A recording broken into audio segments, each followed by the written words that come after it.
Hello friends. आज हम दीनदयाल उपाध्याय गोरखपुर विश्वविद्यालय के BA third semester political science का पेपर हल करेंगे। प्रश्न नंबर 1 है, भारत में लोकतंत्रीकरण की प्रक्रिया का शुभारंभ माना जाता है। तो भारत में लोकतंत्रीकरण की प्रक्रिया का शुभारंभ 26 जनवरी 1950 से माना जाता है। प्रश्न नंबर 2 है, प्रथम पंचवर्षीय योजना शुरू की गई थी। तो भारत में प्रथम पंचवर्षीय योजना 1951 में शुरू की गई थी। प्रश्न नंबर 3 है, पंचशील सिद्धांत संबंधित है। तो पंचशील सिद्धांत जो है वो विदेश नीति से संबंधित है। प्रश्न नंबर 4 है, राजनीतिक प्रक्रिया संबंधित है। राजनीतिक प्रक्रिया संबंधित है चुनाव, राजनीतिक दल, हित समूह, इन सभी से। तो राजनीतिक प्रक्रिया इन सभी से संबंधित है। प्रश्न नंबर 5 है, कौन सा अनुच्छेद आपात व्यवस्था जो संविधान में निहित है से संबंधित है। तो आपात व्यवस्था अनुच्छेद 356 से संबंधित है। प्रश्न नंबर 6 है, भारत में कितने राज्य हैं। तो भारत में कुल 28 राज्य हैं। प्रश्न नंबर 7 है, गठबंधन राजनीति है। तो गठबंधन राजनीति 3 प्रकार है। प्रश्न नंबर 8 है, अर्धसंघीय का लाभ है राष्ट्रीय एकीकरण, राष्ट्रीय एकता, सहयोग एवं समन्वय, उपरयुक्त सभी। तो प्रश्न नंबर 8 का डी सही होगा, उपरयुक्त सभी। प्रश्न नंबर 9 है, दल प्रणाली आवश्यक है। तो दल प्रणाली लोकतंत्र के लिए आवश्यक होता है। प्रश्न नंबर 10 है, भारत में कौन सा राजनीतिक दल है। तो भारत में बहुदलीय व्यवस्था है। प्रश्न नंबर 11, इनमें से कौन एक राजनीतिक दल का कार्य नहीं है। लोकमत का निर्माण करना, जनता का राजनीतिक प्रशिक्षण करना, सत्ताधारी दल के रूप में एवं विरोधी के रूप में कार्य करना, जनता में धार्मिक भावना को विकसित करना। तो ए बी सी ये तीनों कार्य राजनीतिक दल के होते हैं। जो ऑप्शन डी है ये राजनीतिक दलों का कार्य नहीं होता है। प्रश्न नंबर 12 है, स्थानीय स्वशासन किस शासन व्यवस्था से संबंधित है। तो स्थानीय स्वशासन लोकतंत्र से संबंधित है। प्रश्न नंबर 13 है, बलवंत राय मेहता समिति ने अपनी रिपोर्ट किस वर्ष सौंपी थी। तो बलवंत राय मेहता समिति ने अपनी रिपोर्ट 1957 में प्रस्तुत की थी। प्रश्न नंबर 14 है, पंचायती राज व्यवस्था में महिलाओं को आरक्षण दिया गया है। तो पंचायती राज व्यवस्था में महिलाओं को 33% आरक्षण दिया गया है। प्रश्न नंबर 15 है, 74वां संविधान संशोधन संबंधित है। तो 74वां संविधान संशोधन नगर पालिका से संबंधित है।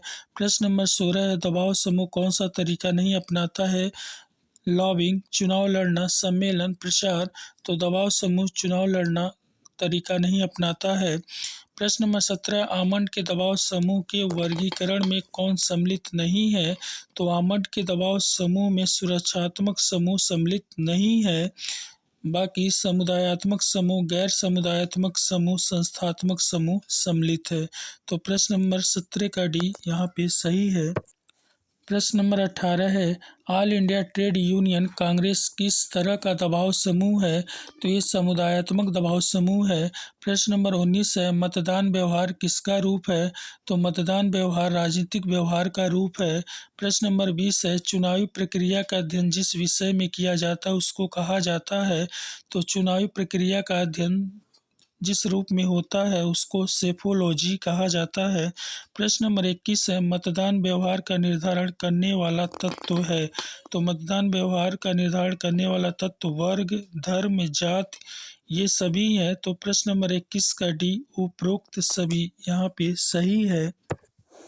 प्रश्न नंबर 22 है, भारत में अनुसूचित जनजातियां हैं। तो फ्रेंड्स भारत में कुल 700 से अधिक अनुसूचित जनजातियां हैं। तो 22 का ये यहाँ पे सही है। प्रश्न नंबर 23 है, वर्ण व्यवस्था बांटा गया है। तो वर्ण व्यवस्था को 4 भागों में बांटा गया है। प्रश्न नंबर 24 है, अनुसूचित जनजाति से संबंधित प्रावधान है। सुरक्षात्मक प्रावधान, विकासात्मक प्रावधान, सकारात्मक प्रावधान, उपरयुक्त सभी। तो अनुसूचित जनजाति से सभी प्रावधान संबंधित है। अनुच्छेद यहाँ पे प्रश्न नंबर 24 का डी सही है, उपरयुक्त सभी। प्रश्न नंबर 25 है, भारतीय संविधान में किस अनुच्छेद में वयस्क मताधिकार व्यवस्था निहित है। तो भारतीय संविधान में वयस्क मताधिकार की व्यवस्था अनुच्छेद 326 में व्यवस्था की गई है। प्रश्न नंबर 26 है, भारतीय संविधान में चुनाव की प्रक्रिया संबंधित है।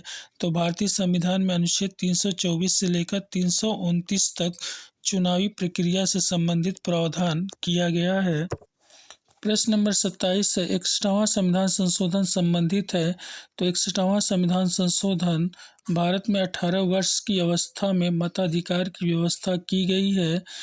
प्रश्न नंबर 28 है भारत को धर्मनिरपेक्ष राज्य घोषित किया गया। तो भारत को धर्मनिरपेक्ष राज्य 42वां संविधान संशोधन 1976 में घोषित किया गया। प्रश्न नंबर 29 है धार्मिक स्वतंत्रता का अधिकार भारतीय संविधान में है। धार्मिक स्वतंत्रता का अधिकार भारतीय संविधान में अनुच्छेद 25 से लेकर 28 तक प्रावधान किया गया है। प्रश्न नंबर 30 है धार्मिक स्वतंत्रता का अधिकार है। तो धार्मिक स्वतंत्रता का अधिकार एक मौलिक अधिकार है। तो 30 का ए यहाँ पे सही है। प्रश्न नंबर 31 है महात्मा गांधी ने जोर दिया था। तो फ्रेंड्स महात्मा गांधी ने धर्म आधारित राजनीति पर जोर दिया था। तो 31 का ये सही है। प्रश्न नंबर 32 है धर्मनिरपेक्षता संबंधित है। धर्मनिरपेक्षता फ्रेंड्स यहाँ पे क्वेश्चन गलत है, लेकिन जहाँ तक है ऑप्शन नंबर डी ईसाई से संबंधित है। प्रश्न नंबर 33 सामाजिक न्याय का आधार है अवसर की समानता, परिणामों की समानता, ए बी दोनों। तो उपयुक्त में से कोई नहीं। फ्रेंड्स 33 का सी होगा, ए बी दोनों। प्रश्न नंबर 34 है किसने कहा कि महिला अधिकार ही मानव अधिकार है। तो महिला अधिकार ही मानव अधिकार है, ये महात्मा गांधी ने कहा था। 34 का भी सही है। प्रश्न नंबर 35 है भारत में निरीह जाति संघर्ष का मुख्य कारण है। तो भारत में निरीह जाति संघर्ष का मुख्य कारण धर्म और भाषा दोनों है। तो 35 का सी यहाँ पे सही होगा।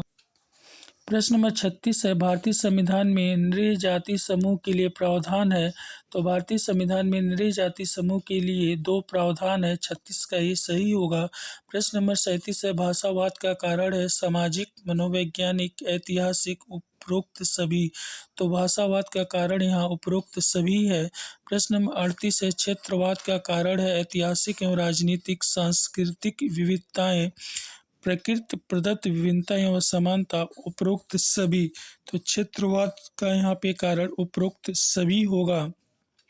प्रश्न नंबर 39 है सांप्रदायिकता के कारण है।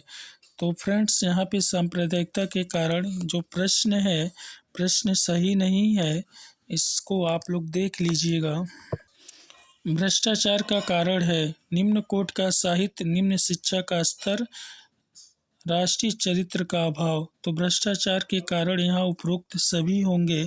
40 का डी सही है। प्रश्न नंबर 41 है किस राज्य में 2 अक्टूबर 1959 को पंचायती राज व्यवस्था लागू की गई थी। तो फ्रेंड्स पंचायती राज व्यवस्था सर्वप्रथम राजस्थान के नागौर जिले में लागू की गई थी 2 अक्टूबर 1959 को। तो 41 का डी सही है। प्रश्न नंबर 42 है नीति आयोग की स्थापना हुई थी। नीति आयोग की स्थापना 1 जनवरी 2015 को हुई थी। तो 42 का ये सही है। प्रश्न नंबर 43 है किसने कहा कि भारतीय संघवाद अर्ध संघवाद है। तो केसी वेयर ने कहा था कि भारतीय संविधान अर्ध संघवाद है। प्रश्न नंबर 44 है 11वीं अनुसूची में कितने विषय सम्मिलित हैं। तो 11वीं अनुसूची में कुल 29 विषय सम्मिलित हैं। प्रश्न नंबर 45 है पंचायत समिति का क्षेत्र है, पंचायत समिति का क्षेत्र है ब्लॉक। प्रश्न नंबर 45 का डी सही। प्रश्न नंबर 46 है किसने कहा कि दबाव समूह अज्ञात साम्राज्यवाद है। तो अज्ञात साम्राज्यवाद S.E. फाइनन ने कहा है। प्रश्न नंबर 46 का ये सही है। प्रश्न नंबर 47 है जनजाति स्वायत्त परिषद का गठन किया गया था। तो जनजाति स्वायत्त परिषद का गठन किया गया है 6वीं अनुसूची में। प्रश्न नंबर 48 है किस वर्ष में केंद्रीय संसद ने धार्मिक स्थानों के दुरुपयोग को रोकने हेतु कानून लागू किया था। तो फ्रेंड्स यहाँ पे जो आंसर दिया गया वो गलत है। ये 1988 में कानून लागू किया गया था। प्रश्न नंबर 49 है सांस्कृतिक और शैक्षिक अधिकार निहित है। सांस्कृतिक और शैक्षिक अधिकार निहित है संविधान के अनुच्छेद 29 और 30 में। प्रश्न नंबर 50 है घरेलू हिंसा अधिनियम को लागू किया गया था। तो घरेलू हिंसा अधिनियम को 2006 में लागू किया गया था।